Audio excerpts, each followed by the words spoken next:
একদিন নিখোঁজ থাকার পর গৃহবধূর দেহ উদ্ধার হলো দামোদর নদের চর থেকে। ঘটনায় চাঞ্চল্য ছড়ায় এলাকায়। জানা যায়, রানীগঞ্জের চপাই গ্রামের মণ্ডলপাড়া এলাকার বাসিন্দা বছর 32-এর সুস্মিতা মালাকার গাড়ি চালক মান্তু মালাকারের স্ত্রী গতকাল সকাল থেকেই নিখোঁজ ছিল। এরপরে রানীগঞ্জ থানার নিমচা পুলিশ ফাঁড়িতে নিখোঁজ ডায়েরি করে পরিবার। আজ সকালে চলুদ এলাকার বেশ কয়েকজন বাসিন্দা দামোদর নদের দিকে যাওয়ার সময় ওই মহিলার দেহ দেখতে পান। তড়িঘড়ি খবর দেওয়া হয় পুলিশকে। ঘটনাস্থলে পুলিশ পৌঁছে দেহ উদ্ধার করে। তবে এই ঘটনার পিছনে কোনো রহস্য রয়েছে কিনা তার তদন্ত শুরু করেছে পুলিশ।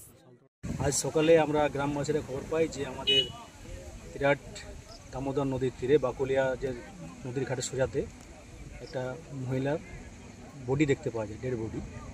এবং শুনলাম যে আমাদের রতিবাটি গ্রাম পঞ্চায়েত চাপুয়ে তার বাড়ি, সুস্মিতা মালাকার এবং স্বামী হচ্ছে মান্তু মালাকার। এটা যেহেতু বাঁকুড়া নদীরা বাঁকুড়া আন্ডারে বাঁকুড়া থানার বাঁকুড়া থেকে সালতোড়া থানার পুলিশ এসে সেই ডেড বডি নৌকাতে করে ওই পারে নিয়ে যায় এবং ওখানে বাঁকুড়াতে ময়নাতদন্ত হবে। এখন কী হয়েছে বোঝা যাচ্ছে না, রহস্য, এবং সেটা ময়নাতদন্ত করার পরে জানা যাবে, পুলিশ যেটা রিপোর্ট দেবে। আমরা